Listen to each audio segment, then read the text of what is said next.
Урматтуу мекендештер, биз 2,5 миң кылымды карыткан кыргыз элбиз деп көкүрөгүбүздү кагабыз. Же болбосо мынакей эгемендүү мамлекет болгондон бери 33 жыл болуп калды. Кыргыз мамлекетибиз ар кандай кырдаалдарды, оор, жакшысын да жаманын да көрдүк.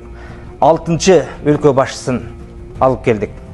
Урматтуу мекендештер, Жогорку Кеңешке программасын тааныштырып, ар кандай жомокторду койкойтуп жазып алып барабыз. Бул туура эмес. Себеби Жогорку Кеңеш ал мыйзам чыгаруучу орган. Жогорку Кеңеш элдин өкүлү болчу орган. Ал женге мына 3800 Кыргызстанда мыйзам бар. Жогорку Кеңеш жазган мыйзам менен мамлекет жашайт, биз жашайбыз. Эл аралык келишимдер деген болот. Жогорку Кеңештин милдети мурун өкмөттүн курамын курачу, азыр андай жок. Денонсация, ратификация дегендерди. Тилекке каршы биздин көп депутаттар элди алдап шайлоонун убагында садик салам, мектеп салам, шагыл салам дейт. Жок, андай эмес. Өкмөттүк контролдойт. Ал аткаруу бийлигинин милдети.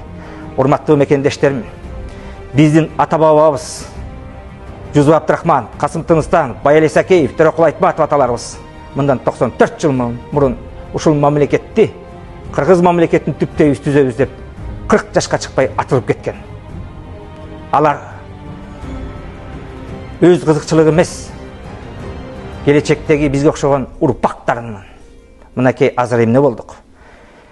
33 жылдан бери жерибиз сатылды. Советтер Союзу курган завод, фабрикалар талкаланды. Азыр өлкөдө кандай акыбал? Мына мен дагы Кемпирабад деп былтыр октябрда жыйналыш кылабыз деп 30 саясатчы, журналист, активисттер камалып, 6 айдан кийин түрмөдөн чыктым. Азыр дагы сот ишинде жүрөм. Ушул Жогорку Кеңешке барбайт элем. Бара турган себеби баягы 200 кошаматчы мамлекет талкалаган эр кулдар, жалардын балдары, кыздары баратат. Алардын атасынан мурас болуп калган жер эмес. Жогорку Кеңеште Кудайым буйрса, эгерде чыныгы элибиз шайлап өтүп калсак, мен кандай депутат болгонду ошондо көрөсүздөр. Ооба, жакында эле билдирүү кылдым. Мен кээ бирөөнө жакат, кээ бирөөнө жакпайт. Бирок чыныгы депутаттар болгон Өмүрбек Чиркешев, Текебаев, Адахан Мадымаров, ошолордой болгум келет. Азыр тилекке каршы биздин бийликте 2000 жылы жер саткандар отурат. Бул Үзөңгө кош Кыргыз Республикасы Ат Баш району Нарын областындагы миңдеген гектар жерди 36 депутат 2000 жылы добуш берген. Ошолордун бирөөсү Камбиндин жетекчиси отурат, Акылбек Үсөнбекович. Анын орун басары Каракрага добуш бергенде отурат. 66 депутат 2008 жылы. Тилекке каршы элибизди тентиткендер мигрант болуп Европага, жаштарды ошол жак алып күчкө толгон билими барларды кетиргендер, жана бул жактагы жаштарды жумуш жоктугунан түрмөдө 10 миңден ашык киши отурат. Алар жыргаган отурган жок, жыргагандан сыртка кеткен жок. Биз ар бир Кыргызстандын жаранын кайсы мамлекетте болбосун коргогонго милдеттүүбүз. Жанагы аталарыбыз бизге сактап берген, канын төгүп, көздүн карагындей сактап келген мамлекетибизди биз сактап калганга милдеттүүбүз. Урматтуу мекендештер, мен бир кутурган байдын баласы эмесмин. Мен тайнем колунда чоңойгом, 6 айыман, томолой жетим болуп, алардын баары көз өткөн. Бирок жалгыз эмесмин. Кыргыз эли бар. Биз жалгыз эмеспиз. Жараткан гана жалгыз. Ушул шайлоодо, урматтуу мекендештер, жаңылбай, туура шайлашыңыздарды суранам.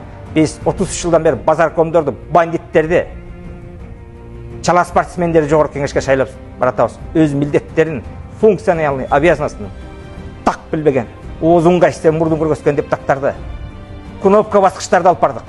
Бул туура эмес көрүнүш. Билим тармагы, айыл чарба тармагы, саламат сактоо тармагы бардыгы талкаланган. Урматтуу мекендештер, бир да өндүрүш жок Кыргызстанда.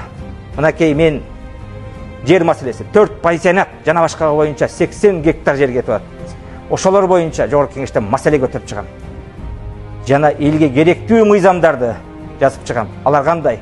Биринчиден, дүйнөнү башкарган лидерлер, Чыңгызхан баш болуп, Сталин баш болуп, эч качан 200 кошаматчыларды жанына алган эмес. Себеп алар менен мамлекетти түптөй албайсың, даяр мамлекетте турган бийликти сактай албайсың. Азыр депутаттар, же өкмөттө отургандар, жакшы билим албагандар, заочный бүткөндөр келип элди шылдыңдап башында отурат. Буга жол бербешибиз керек, урматтуу жердештерим. Кээ бирөө сурай берет. Эмне үчүн сүйлөгөнгөр тыйбайсыңар деп. Кимди сүйөсүңөр деп. Мен өлкөмдү сүйөм. Мамлекетимди сүйөм. Билимим жетишинче, акылым жетишинче чындыкты талап кылам, айтам. Мен 3 окуш айтып бүткөм. Өкмөттө да иштегем. 26 жашымда депутаттын жардамчысы болдум. Ушул азыркы президент менен жүрүп, куугунтук жеп, жумушуман да кеткен. Кийин президент иш башкармасында экономика бөлүмүндө иштедим. 2019 кеттим. Урматтуу жердештерим. Бир жеңге дагы акча же башка берип барган эмесмин. Тилекке каршы бизде 99% коррупция. Укук коргоргандар азыр чындыкты сүйлөгөндөрдү алып барып камап атат. Бул жакшы көрүнүш эмес. Кыргыз эли бизди коркутуп үркүтүп башкара албайт. Тарых барактарынан карасын. Ошол эле Кокон хандыгында кыргыздар эч качан бийликке баш ийген эмес. Азыр чындыкты талап кылгандарды илгерки кыпчактарын кыргызындай кылып, камап, талкалап, оозун басып атат. Чыныгы коррупционерлер, Жумалиевке, Райым Матраевке окшогондор. Жазыркы бийликте отургандардын баары чыныгы коррупционерлер. 100 миллиондоп жеп алып, 10 миллиондоп төгүп, арзыбаган акчаны казынага төгүп кутулуп атат. Көкүрөгүңүздөргө колуңуздарды коюп, ушул шайлоодо өңүнө карабай, жеке мамилесине карабай, достукка карабай, балаңар, тууганыңарга, куда сөөгүнө карабай, чыныгы адамды шайлагыла, урматтуу жердештер. Бир адам менен эмне чечилет деп ойлойсуздар? Бул илгертеден эле эгемендүү мамлекет болгондон бери 302 палаталуу депутат кезинде эле 20дай депутат, легендарлы парламентинде эле башкада 20дай депутат сүйлөчү. Мыйзам жазчы. Кийинкисинде дагы тилекке каршы мына азыр ушул 7-чи чакырылыштын депутаттары кыргыз тарыхында болуп көрбөгөндөй алсыз, сабатсыз, албетте элдин кандайдыр бир катмарданы шайлашты. Азыр 3-4 элеби бар.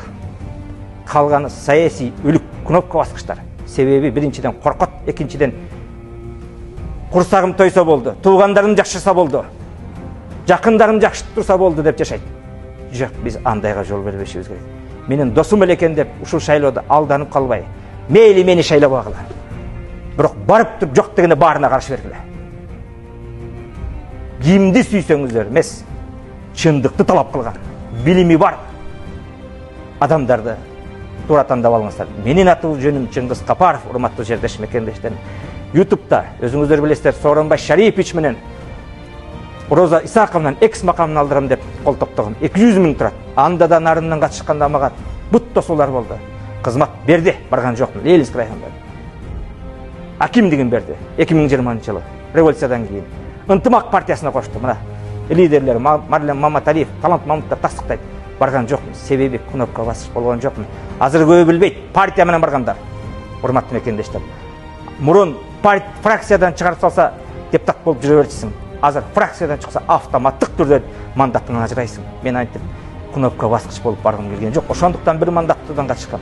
Эми ошол экс-президенттердин 5-өөнүн 2-өөнүкүнө гана бар. Кол тийбестиги 200 000 сомдон айына айлык алат. Андан сырткары 3 миллиондон айына элдин эсебинен каражат бөлүнөт. Алардын жашаганы бекер, ичкен, жегени, сыртка учканы, көрүнгөн больницасы, телохранители, гаиси бар. Анын бар элдин эсебинен айына 3 миллион сом деген эмне? 30 миллион сом бөлүнөт бир жылда. Ошол керекпи бизге? Мен ошого каршы